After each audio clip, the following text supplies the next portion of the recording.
Huwag daw magpadala sa political threat at pressure ang mga mambabatas kaugnay sa impeachment complaint laban kay Vice President Sara Duterte. Kung hindi pa raw kasi gagawin ngayon, baka biglang magbago ang ihip ng hangin. Narito ang report ni Marian Enriquez. Natanggal na sana ang mga kurakot na lider ng bansa.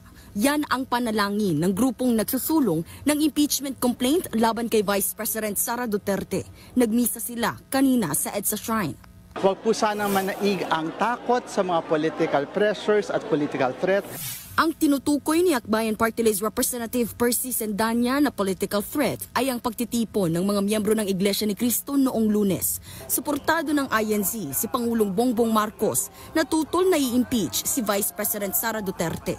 Isang buwan nang nakatenga sa Kamara ang tatlong impeachment complaint kay VP Sara, pero wala pang aksyon ang Kamara. Sa bawat araw na dinedelay natin itong impeachment complaint, lalong na-embolden si Sara Duterte na mag-violate ng ating mga batas at gusto pang maging Pangulo ng ating bansa. Sa ngayon, nasa opisina pa rin ni Secretary General Reginald Velasco ang mga impeachment complaint. Hinihintay pa raw kasi kung may maghahain pa ng ika-4 na reklamo.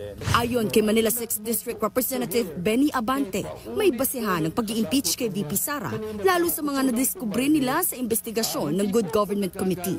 Kabilang dyan ang paggamit ng kahina-hinalang pangalan sa resibo ng confidential funds gaya ng pangalang Mary Grace Piatos. Sa kabila niyan, gahol na raw sa oras ang Kamara para sa isang impeachment.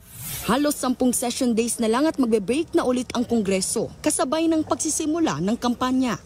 Kung gusto namang ma-shortcut ang impeachment, kailangan ng 103 na pirma ng mga kongresista para maiakyat agad sa Senado. Pero sa ngayon, tila malabo raw yan. Mungkahin ni Abante, hayaan na sa susunod na Kongreso ang pag-usad ng impeachment laban sa bise. But we don't have to be in a hurry. Okay? We can investigate more. We could be able to be more sure. In the 20th Congress, we can be more sure of the impeachment rather than today. Habang si ACT Teachers Party List Representative Franz Castro, giniit na ngayon ang tamang panahon para patalsikin sa pwesto si VP Sara.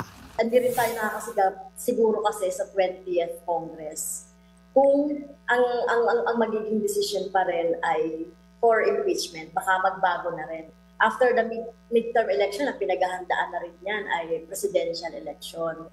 Kaya baka pumihit. Nagbabalita mula sa Frontline, Marian Enriquez, News 5.